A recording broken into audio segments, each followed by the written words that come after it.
আসসালামু আলাইকুম রহমতুল্লাহ আলহামদুলিল্লাহ ওয়াদা ওয়াসসালাতু আসসালামু আলা মান লা নাবিয়্যা বাদা আম্মা বাদ। প্রিয় দর্শক, অদৃশ্য জগতের ওপর আপনাদের কি বিশ্বাস আছে?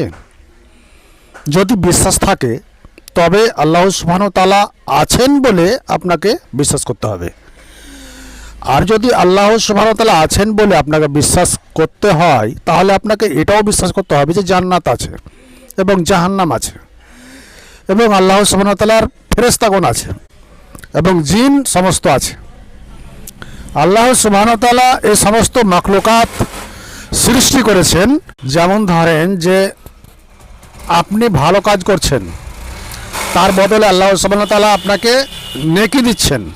আপনি কি নেকি দেখতে পান? দেখতে পান না। যদি আপনার মা বাবার আপনি খিদমত করেন, তাহলে তার বদলে আল্লাহ সুবহানাহু ওয়া তাআলা আপনাকে কি দেবেন? নেকি দেবেন। সে নেকি কি আপনি দেখতে পান? দেখতে পান না। আল্লাহ সুবহানাহু ওয়া তাআলা আমাদের জন্য যে এতই কিছু তৈরি করে রেখেছেন জান্নাতে, সেগুলি কি আমরা দেখতে পাই? দেখতে পাই না।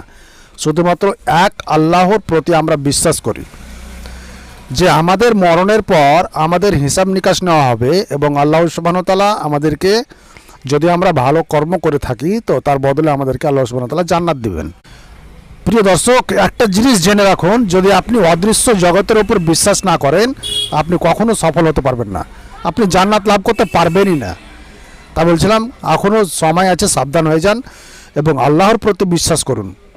আর যদি আল্লাহর প্রতি বিশ্বাস হয়, তাহলে আপনাকে এই সমস্ত জিনিসের উপর বিশ্বাস করতে হবে।